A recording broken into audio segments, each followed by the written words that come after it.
had agreements on how to keep the border peaceful and tranquil, and those agreements were violated by China in 2020. Until those forward deployments are addressed, the tensions would continue. If the tensions continue, it casts a natural shadow over the rest of the relationship. So our relationship hasn't been great for the last 4 years. Since you mentioned trade, it does make me think of China and the complex relationship that India and China have. I note that just recently China surpassed every other country in its trade relationship with India, and yet tensions with China persist. And I would love to hear how you see the strategic picture with respect to China and what India is trying to achieve in its relationship with China.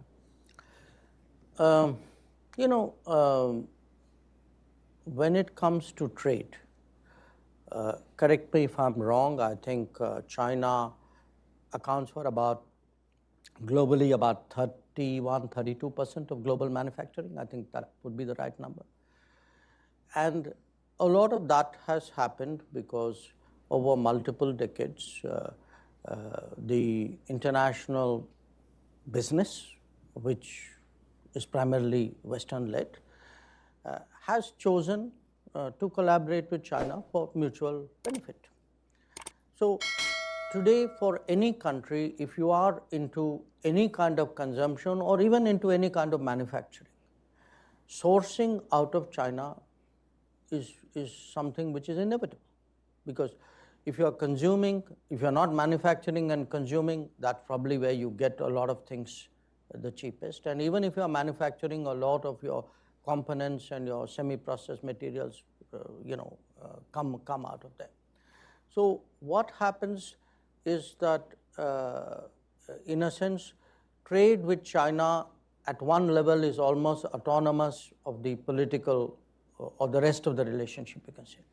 So I don't think it's just a question of numbers. You also need to look at what is it which you are trading, because there would be countries who would be more sensitive to their exposure. There would be countries who wouldn't care.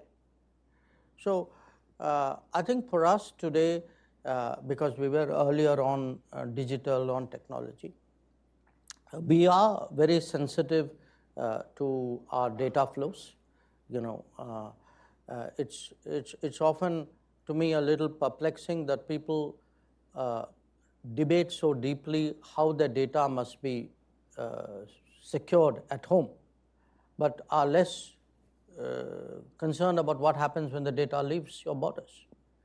So in a much more data-sensitive world, in a much more technology-sensitive world, I think it's important to look at what your exposures are, how do you mitigate it, how do you balance it, how do you diminish the risks.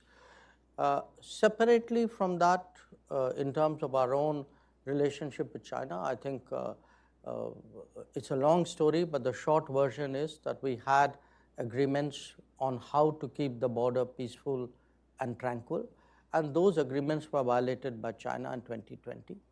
And because we have forward deployments of our militaries, there are resulting tensions. And until those forward deployments are addressed, the tensions would continue. If the tensions continue, it casts a natural shadow over the rest of the relationship. So our relationship hasn't been great for the last 4 years.